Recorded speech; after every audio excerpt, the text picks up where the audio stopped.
Hello, this is Eddie Furlong, and I'm glad you're listening. This CD is real special to me. It's different than my record Hold On Tight because it's just me talking to you. It's real difficult for me to talk to all of you at once because we live so far away, and I'm only in Japan for short visits. I hope you like it. There are a couple of poems on here that I think are real cool and a story about a boy and a bird. I like the story a lot. If you listen to the words closely and let your heart hear what they mean, you will learn a lot from it. This story is about a lonely prince who, with the help of a kind swallow, gives all he can to his kingdom. Sometimes when I see selfish people who don't feel like giving anything away, I think about the little prince. Hope you like it.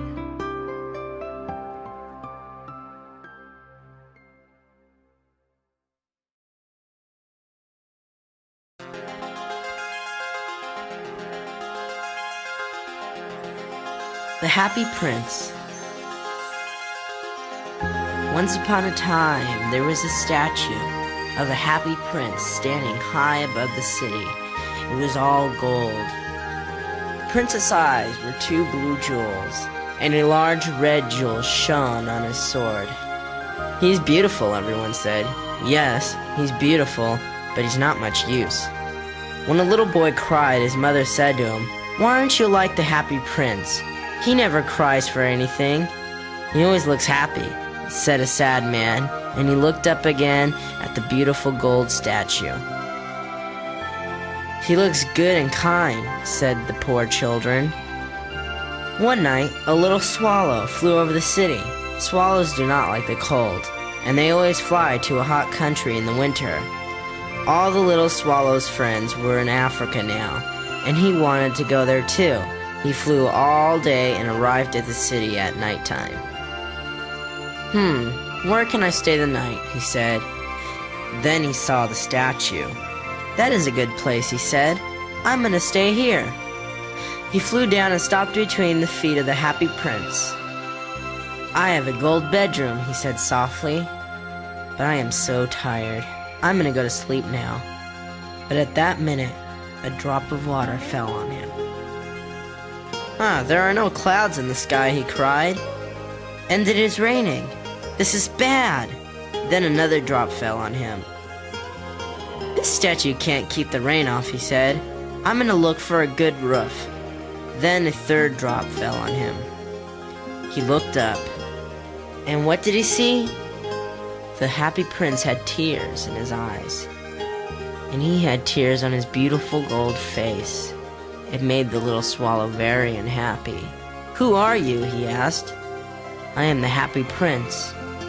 "Why are you crying then?" asked the swallow. "You made me very wet." "Years ago, I lived in the world, and I had a man's heart," answered the statue. "And then I was never unhappy. I played with my friends in the garden all day, and I never looked over the wall. Everything inside was very beautiful. Everyone called me the Happy Prince. So I lived, and so I died. And when I died, they put my statue up here. I am high up and I can see all the ugly things and all the sad things in my city. I have a heart of lead, but I am crying." "So he's not all gold," thought the swallow. "I see a poor house in a little street," said the statue. "One of the windows is open, and through it I can see a woman. She is sitting at the table. Her face is thin and tired. Her little boy is lying ill in the bed in the same room. He's asking for oranges and he's crying. But his mother can give him nothing but river water. Swallow, swallow, little swallow, take her the red jewel out of my sword." "My friends are waiting for me in Egypt," said the swallow. "They are flying up and down the river, and they are talking to the flowers. Soon they are going to sleep in the temple." "Swallow, swallow, little swallow," said the prince, "stay with me for the night, and take the red jewel from me. The boy is very thirsty, and the mother is very sad." "I don't like boys," answered the swallow. "Last summer, some boys threw stones at me. They never hit me. Swallows fly too well for that. but they were unkind. Then he looked again at the unhappy face of the prince and said, "It is very cold here, but I am staying with you for one night. I'm going to take the red jewel to the little boy's mother for you." "Thank you, little swallow," said the prince. So the swallow picked the large red jewel out of the prince's sword and flew away with it over the roofs of the town. He flew over the ships in the river. He flew over the men in the marketplace. At last he came to the poorhouse and looked in. The boy was in bed, and he looked very ill. The mother was sleeping over her work. The swallow put the red jewel on the table beside her. Then he flew quietly round the bed and fanned the boy's face. "That's good," said the boy. "I am much better," and he slept quietly. Then the swallow flew back to the happy prince. He told him about his visit. "It is really cold here," he said, "but I am warm now." "That is because you did a good thing," said the prince. The little swallow thought about this, and then he slept. The next morning, he flew down to the river and had a bath. "Tonight I go to Egypt," said the happy swallow. He visited all the big buildings and sat on their roofs for a long time. At nighttime, he flew back to the happy prince. "I'm going to Egypt now," he said. "Swallow, swallow, little swallow," said the prince. "Stay with me for one more night." "They are waiting for me in Egypt," answered the swallow. "Tomorrow my friends are going to fly up to the waterfall. It is beautiful there." "Swallow, swallow, little swallow," said the prince. "Far away across the city I see a young man in a poor little room under the roof. He sits at a desk with papers on it, and there are dead flowers in the glass beside him. His brown hair is long, his mouth is red and beautiful, and he has large eyes. He is writing a play, but he is very cold and hungry and can't finish it. There isn't a fire in the room, and he is sick. I am going to wait with you for another night," said the kindly swallow. "Shall I take him another red jewel?" "I only had one red jewel," said the prince, "but I have my eyes. They are blue jewels and cost a lot of money. Pick out one of them and take it to him. He can sell it and buy wood for his fire. Then he can finish his play." "Oh, prince," said the swallow, "I can't do that," and he began to cry. "Swallow, swallow, little swallow," said the prince, "please do it for me." So, the swallow picked out one of the prince's eyes and flew away to the student's room with it. He got in easily through the hole in the roof. The young man had his head in his hands, and he did not hear the bird. Then he found the beautiful blue jewel on the dead flowers. "Someone's sending me this for my play," he cried. "Now I can buy food and firewood. Then I can finish my play," and he looked happy. The next day, the swallow flew down to the river again. He watched the sailors at work on the ships. "I'm going to Egypt now," cried the swallow, but nobody looked at him. When the moon came up, he flew back to the happy prince. "I want to say goodbye," he cried. "Swallow, swallow, little swallow," said the prince. "Stay with me for another night." "But it is winter," said the swallow, "and the cold snow is coming. In Egypt the sun is warm on the green trees. My friends are building their nests in the temple. Dear prince, I'm going to leave you now, but I'm never going to forget you. Next spring, I'm coming back and bringing you two beautiful jewels, one blue and one red." "Down in the square," said the happy prince, "stands a little match girl. Her matches fell in the water and they are all wet. She must bring some money home, or her father is going to be very angry. She has no socks or shoes, and she is crying in the cold.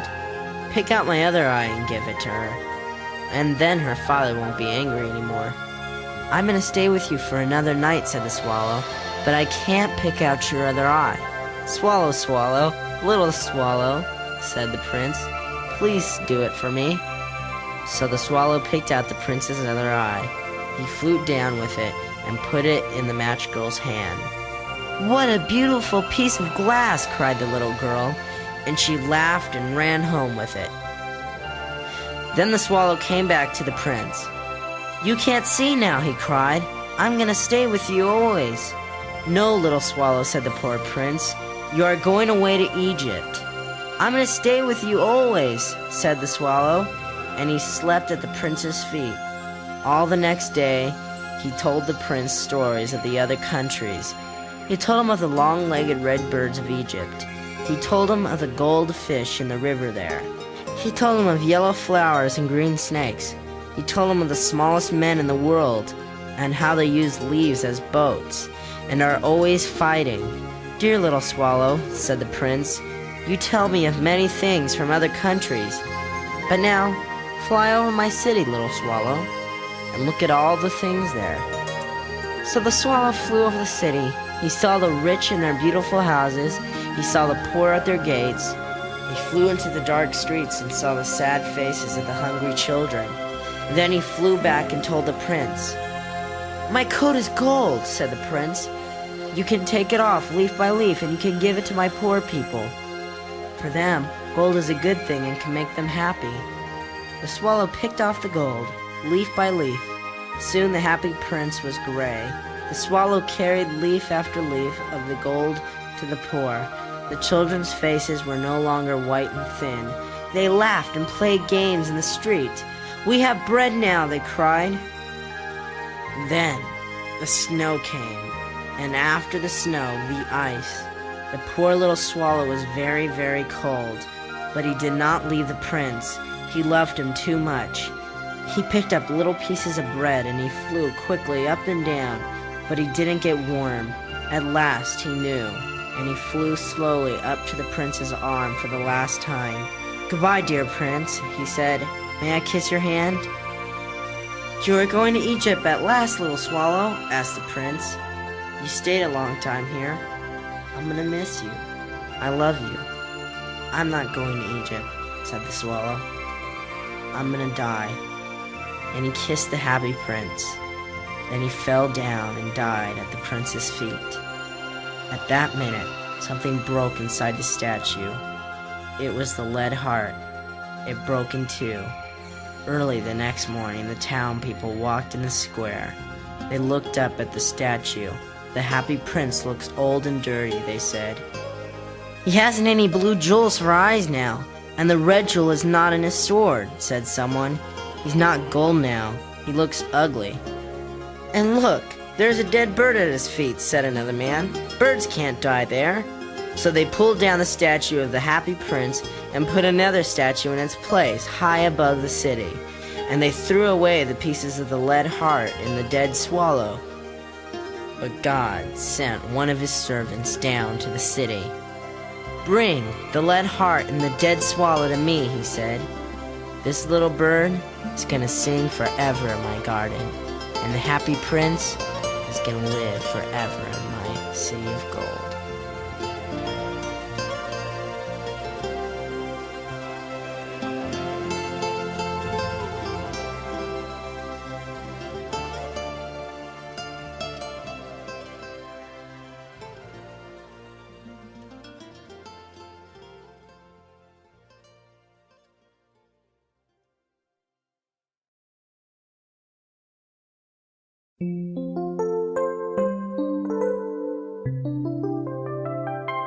Well, these next poems are really old American poems. We found them while looking through my grandfather's old books. He used to read them to my grandmother when he first started dating her. The poems that I'm going to read seem to still be true even today. They must have worked because they've been married a long time. This poem is kind of funny. It reminds me of the songs I sang on my CD. You know, when somebody loves you, you really think you can do anything.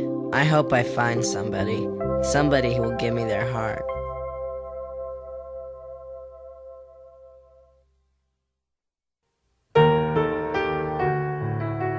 The heart of a girl is a wonderful thing.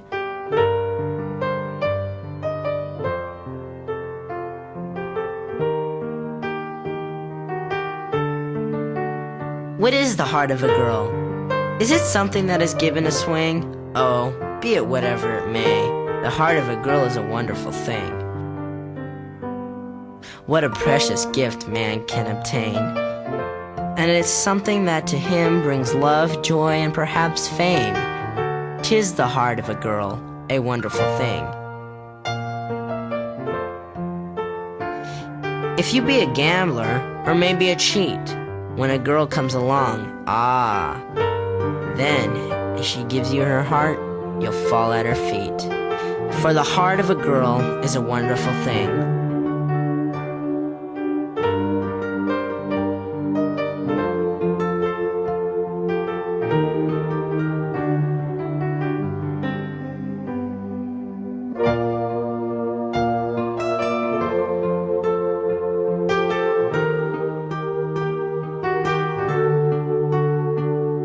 A heart that's wonderful and true, a heart that's ready to sing. Except that heart, there's nothing for you. For the heart of a girl is a wonderful thing.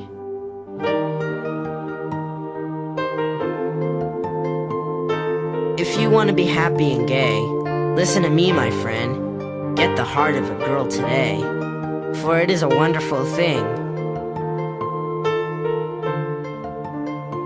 It'll wipe away all sadness, it'll wipe away all pain. It will bring you joy and gladness, for the heart of a girl is a wonderful thing.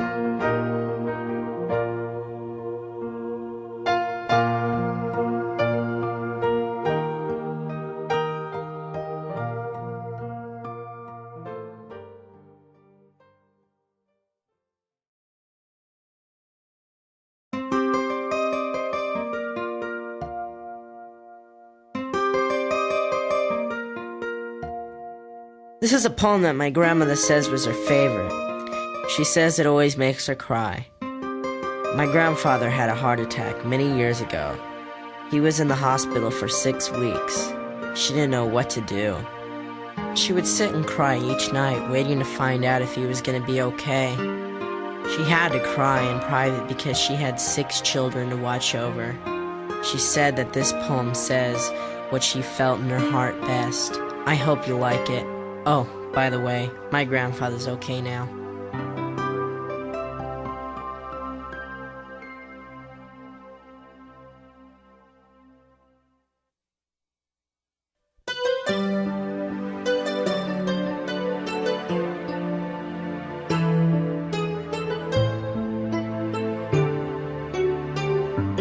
I will remember you, love in my prayers.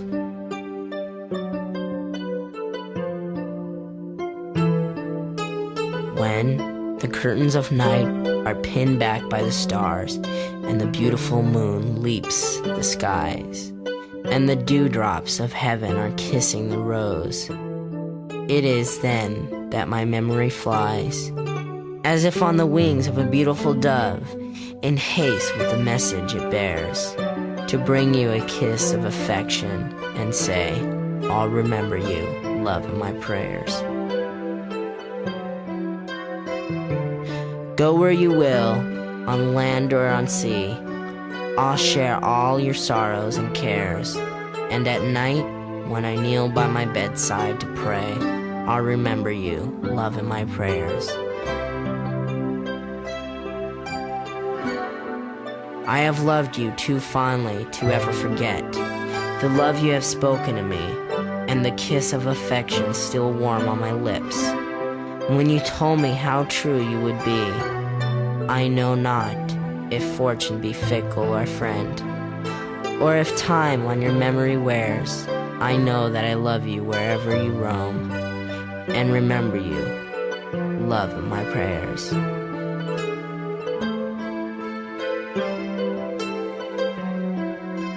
Go where you will, on land or on sea, I'll share all your sorrows and cares, and at night, when I kneel by my bedside to pray, I'll remember you, love in my prayers.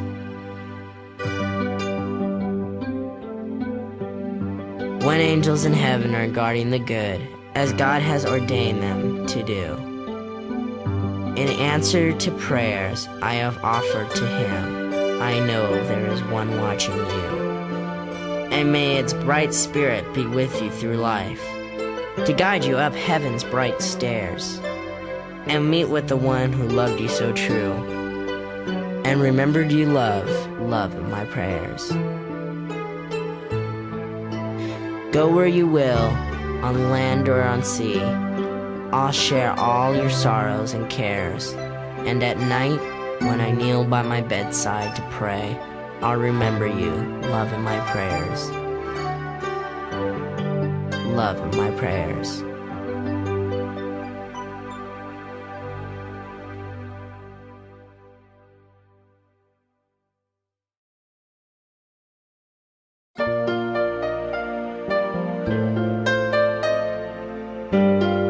My uncle is in love with this American actress we're friends with.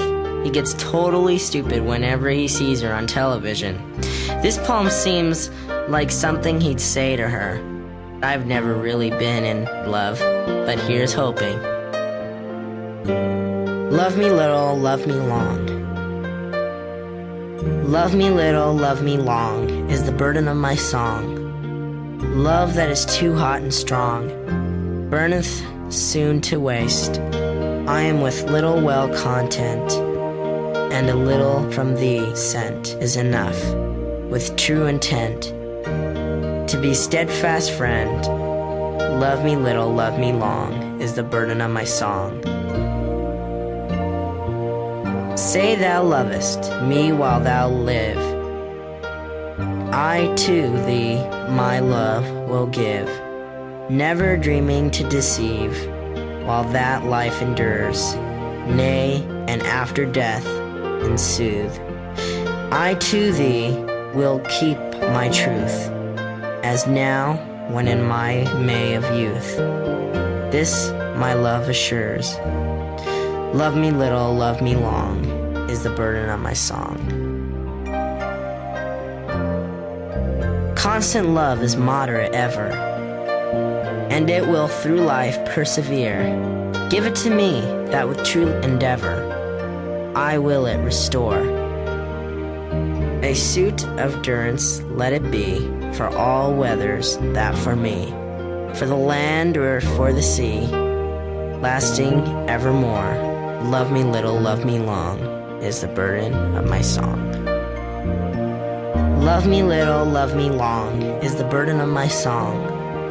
Love that is too hot and strong burneth soon to waste. I am with little well content, and a little from thee sent is enough, with true intent, to be steadfast friend. Love me little, love me long is the burden of my song. Love me little, love me long is the burden of my song.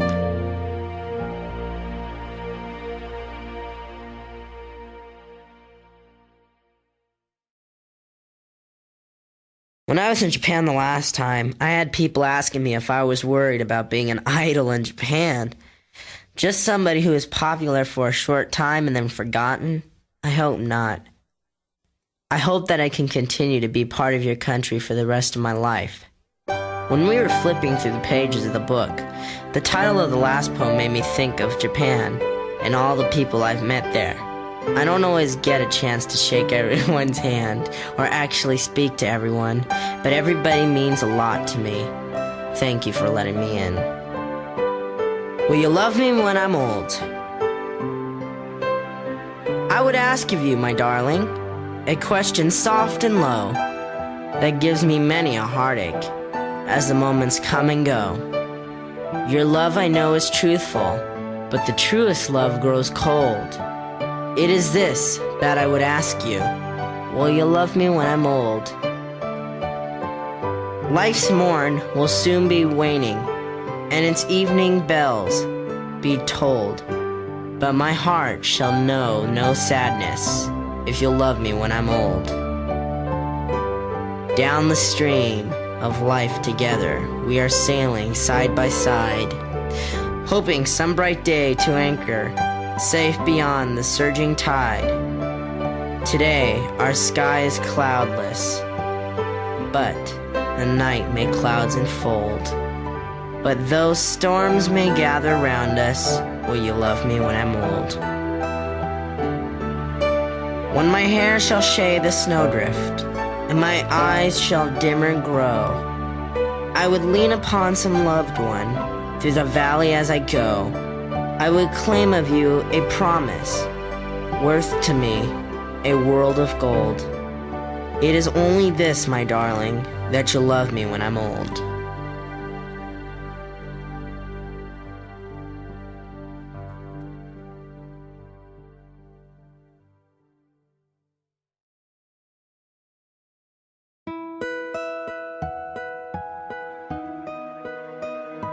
Well, that's about it. I hope you liked it. I really appreciate all the opportunities I have in Japan, especially the chance to make a recording like this. Not just for me, but for my family. It's always a lot of fun doing stuff like this. Japan, this is really hard for me to say, but goodbye, and I'll see you next time. And I hope you had a lot of fun listening to this, and I hope you have a lot of fun listening to Hold On Tight and the next CD. Goodbye, and good luck.